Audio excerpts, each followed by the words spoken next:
Hello दोस्तों, स्वागत करते हैं आपका अपना परिवार भारतीय दिव्यांग परिवार पर। मैं हूं अमर।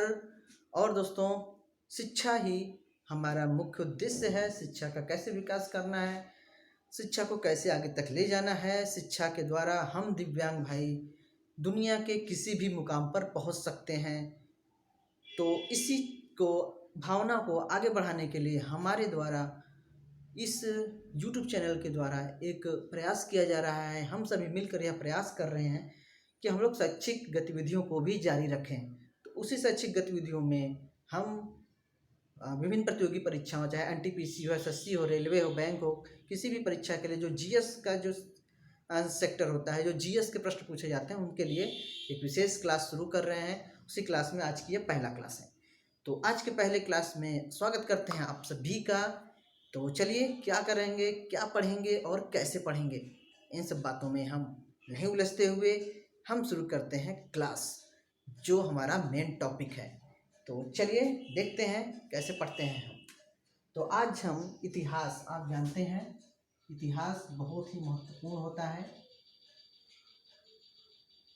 किसी भी परीक्षा के लिए। जीएस के पोर्शन में तो इतिहास से प्रश्न पूछे जाते हैं, और इतिहास में वो भी भारतीय इतिहास और भी महत्वपूर्ण होता है, क्योंकि हम भारत के हैं तो भारत का इतिहास तो हमें आना ही चाहिए। तो ये भी बात होता है। और भारतीय इतिहास में भी प्राचीन इतिहास, जो हमारा कल्चर है, उसकी हमें जानकारी होनी चाहिए कि क्या रहा है हमारे भारत का कल्चर, और कैसे हम उस कल्चर से आज इस 21वीं सदी में खड़े हैं। तो ये चीज़ हमें आना ही चाहिए, चाहे परीक्षा हो, कोई भी एग्ज़ाम हो। सिंपल सा एक टॉपिक है, हमारा इतिहास हमें पता होना चाहिए। तो इसी क्रम में हम शुरुआत करते हैं इतिहास में, भारतीय इतिहास के प्राचीन इतिहास से। प्राचीन इतिहास स्वर्णिम युग रहा है भारतीय इतिहास का। तो उस प्राचीन इतिहास में हम शुरुआत करेंगे मगध का साम्राज्य।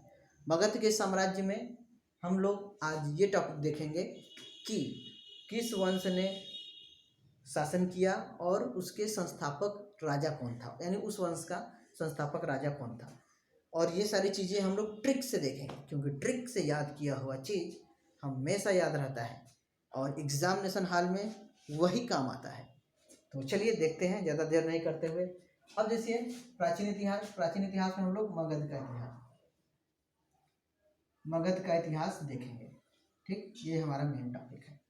तो मगध के इतिहास के बारे में जानकारी कहाँ मिलती है, किसी भी इतिहास के बारे में जानकारी कहाँ से मिलती है?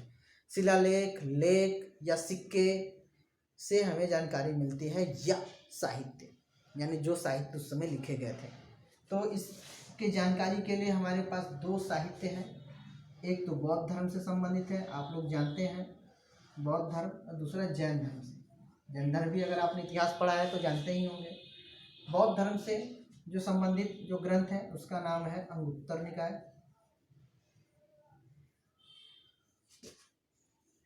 अंगुत्तर निकाय ध्यान से नोट करते जाइएगा दोस्तों।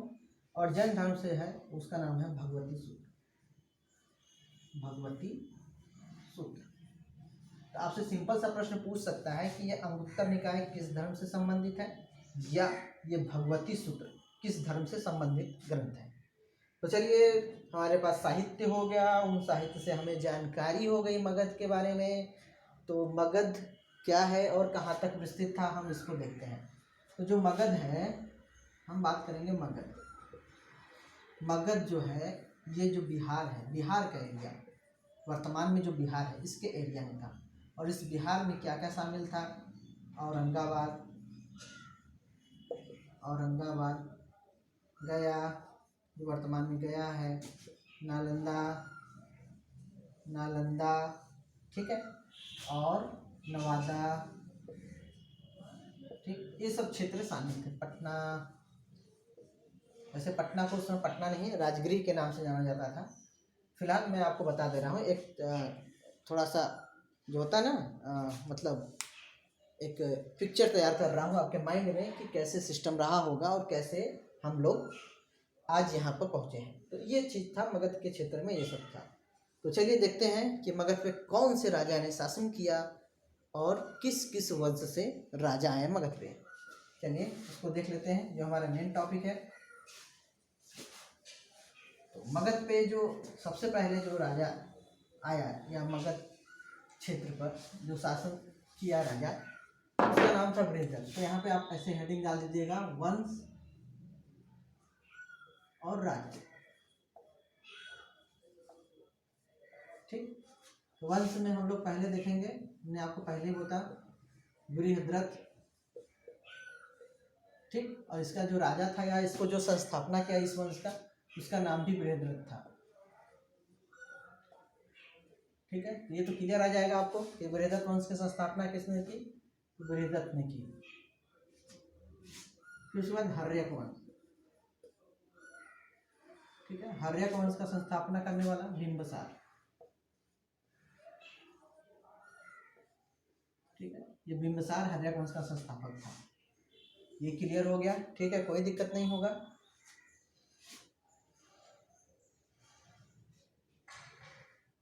फिर है शिशुनाग वंश। ठीक है, शिशुनाग वंश का संस्थापक शिशुनाग ही था।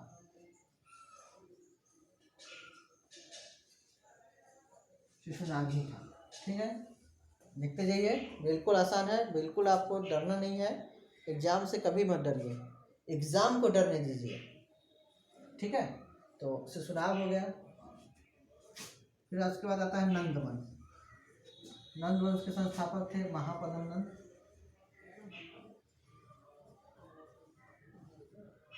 ठीक, महापद्म नंद ये नंद वंश के संस्थापक थे। ठीक है, और इसके बाद आता है मौर्य वंश। बहुत ही प्रतापी राजा यहाँ से हुए हैं, नाम था चंद्रगुप्त मौर्य। ठीक है, ये नोट कर लीजिएगा। इसके बाद हम लोग देखेंगे शुंग वंश। शुंग वंश का संस्थापक पुष्यमित्र शुंग, नाम था पुष्यमित्र, ये ध्यान रखिएगा, पुष्यमित्र। ठीक है, इसके बाद कर्ण वंश।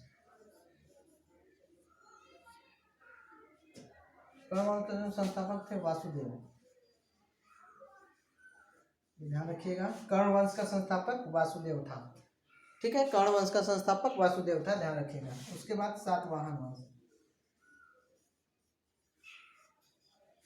सातवाहन वंश का संस्थापक था शिमुख।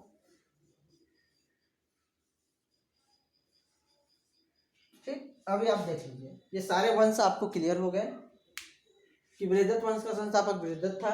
उसके बाद आया हर्यक वंश का संस्थापक बिंबिसार था। शिशुनाग वंश का संस्थापक शिशुनाग था। नंद वंश का संस्थापक महापद्म नंद था। मौर्य वंश का संस्थापक चंद्रगुप्त मौर्य था। शुंग वंश का संस्थापक पुष्यमित्र शुंग था। कर्ण वंश का संस्थापक वासुदेव था। और सातवाहन वंश का संस्थापक शिमुख था। ठीक है, क्लियर है। अब हम ये तो याद कर लिए, याद करते ही आ रहे हैं, बचपन से याद कर रहे हैं, कोई दिक्कत नहीं है, लेकिन भूल जाते हैं। तो भूल जाते हैं, इसके लिए हमें चाहिए ट्रिक। और वो ट्रिक क्या है?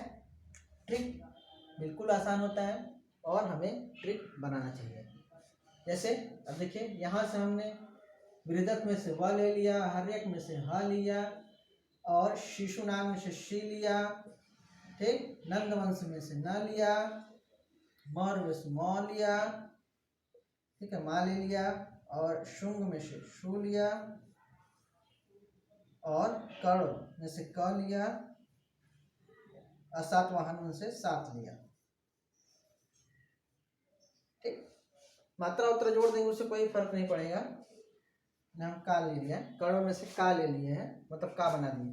और यहाँ पे हम देखेंगे बृहद्रथ में से व, बिंबिसार में से बी, शिशुनाग में से शी, ठीक है, महापद्म में से म, चंद्रगुप्त में से च, पुष्यमित्र में से प या पु, वासुदेव में से वा ले लिया वा, और शिमुख में से शी। ठीक, बिल्कुल आप ध्यान से देख लीजिए। बृहद्रथ में से व ले लिए, हर्यक में से ह ले लिए, शिशुनाग में से शी ले लिए, और नंद वंश में से न ले लिए, तो ये हमने ले लिया, तो हमें इसको ट्रिक के रूप में बनाना है। देखिए अगर हम इसको मिला दें तो हो जाएगा वह हसीन माशुका साथ नहीं दी, वह हसीन माशुका साथ नहीं दी।